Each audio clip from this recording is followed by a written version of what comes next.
Welcome students. जैसे कि हमने एक टॉपिक डिस्कस किया था ऑल्टरनेटिंग करंट जनरेटर का, तो उसी से रिलेटेड एक प्रॉब्लम सॉल्व करते हैं ताकि हमारा कॉन्सेप्ट मज़ीद क्लियर हो सके। तो देखिए, हमारे पास प्रॉब्लम ये है कि an alternating current generator operating at 50 hertz has a coil of 200 turns. ठीक है, हमारे पास एक ऑल्टरनेटिंग करंट जनरेटर है जो कि 50 हर्ट्ज फ्रिक्वेंसी पे काम कर रहा है, और इसकी जो एक कॉइल आपको नज़र आ रही है इस फिगर में, इसके अंदर टर्न्स कितने हैं? 200 टर्न्स। तो आगे हमें बताया गया है कि the coil has an area of 120 centimetre square. जो हमारे पास एक कॉयल है, इसका जो एरिया है वो कितना है? वो है 120 सेंटीमीटर स्क्वायर।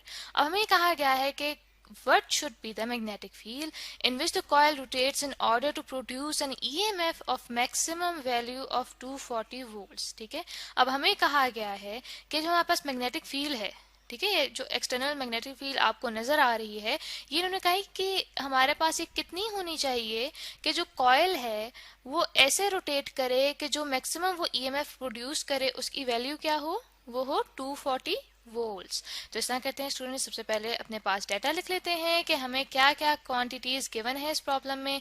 तो सबसे पहले तो हमें बताया गया है कि जो ये कॉयल है हमारे पास, इसकी जो रोटेशन की फ्रीक्वेंसी है, ठीक है, वो कितनी है हमारे पास? वो है 50 हर्ट्ज। तो यहाँ पे हम लिख लेते हैं कि जो उसकी रोटेशन की फ्रीक्वेंसी है वो हमारे पास है 50 हर्ट्ज। ठीक है, और साथ ही हमें बताया गया है कि जो इसके अंदर टर्न्स हैं, इस कॉयल के जो टर्न्स हैं वो हमारे पास हैं 200, तो उसे हमने यहाँ पे डिनोट किया है एन से।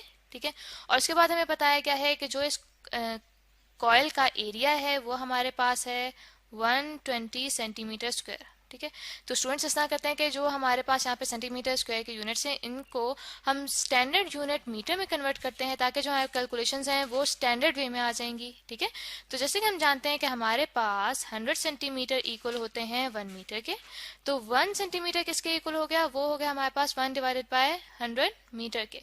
अब देखिए, यहाँ पे हमने कन्वर्ट करना है सेंटीमीटर स्क्वायर को, तो यहाँ हम ऐसे करते हैं कि मल्टीप्लाई करते हैं 1 सेंटीमीटर मल्टीप्लाई बाय 1 सेंटीमीटर, तो वो इक्वल हो जाएगा हमारे पास 1 divided by 100 metre multiplied by 1 divided by 100 metre.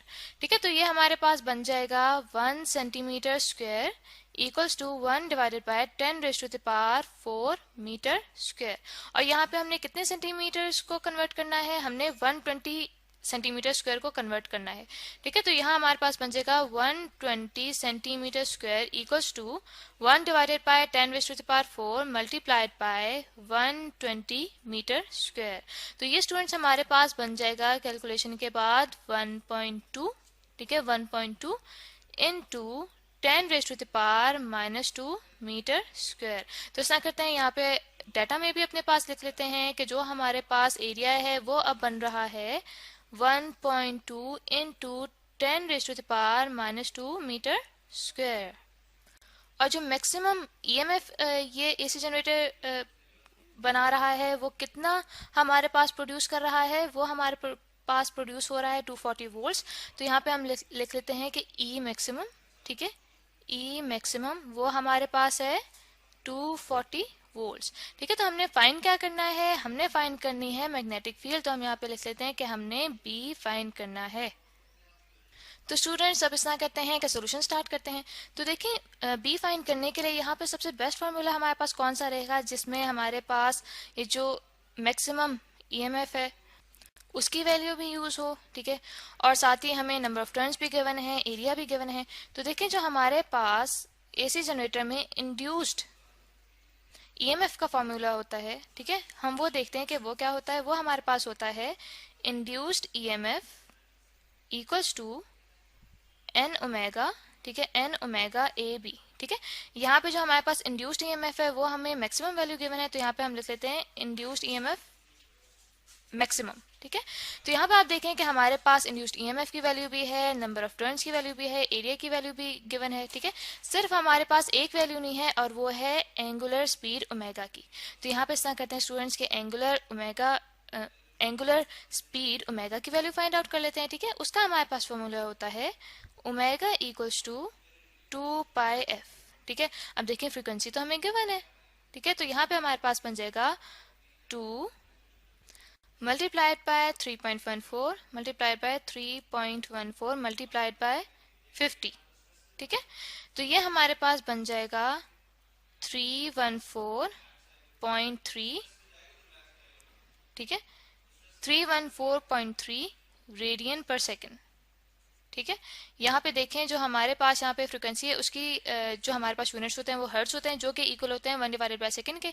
तो यहाँ पे हमारे पास पर सेकेंड आ गया, तो हमारे पास जो एंगुलर स्पीड है उसके हमारे पास टोटल जो वैल्यू आ गई वो आ गई है 314.3 रेडियन पर सेकेंड। ठीक है, तो आगे हम देखते हैं कि यही वैल्यू जब हम पुट करें इस एक्सप्रेशन नंबर 1 में, तो हमारे पास यहाँ पे बनेगा B equals to induced EMF maximum, ठीक है, divided by n omega A. ठीक है, यहाँ पे जब हम वैल्यूज पुट करें स्टूडेंट्स, तो हमारे पास क्या क्या वैल्यूज हैं। हमारे पास इंड्यूस्ड EMF की यहाँ पे वैल्यू है 240 वोल्ट्स, ठीक है, 240 volts divided by number of turns कितने हैं, नंबर ऑफ टर्न्स हमारे पास थे 200, ठीक है, जो कि अब मल्टीप्लाई होंगे एंगुलर स्पीड से, जो कि हमारे पास आई है 314.3 रेडियन पर सेकेंड, रेडियन पर सेकेंड। ठीक है, जो आगे मल्टीप्लाई हो रहे हैं एरिया से। एरिया हमारे पास आया था 1.2 इंटू 10⁻⁻² मीटर स्क्वायर। ठीक है, अब इसको जब मैंने कैलकुलेट किया है कैलकुलेटर से, तो मेरे पास वैल्यू आ रही है मैग्नेटिक फील्ड की 0.32। तो स्टूडेंट्स यहाँ पे हम देखते हैं कि हमारे पास यूनिट्स क्या क्या है। यहाँ पे हमारे पास देखें बन रहा है वोल्ट्स पर रेडियन, ठीक है, पर रेडियन। सेकंड ऊपर आ जाएगा तो हमारे पास बन जाएगा यहाँ पे सेकंड, ठीक है, मल्टीप्लाई होगा ये पर मीटर स्क्वायर से, क्योंकि नीचे का मीटर स्क्वायर ऊपर आएगा तो हमारे पास बना देगा मीटर स्क्वायर।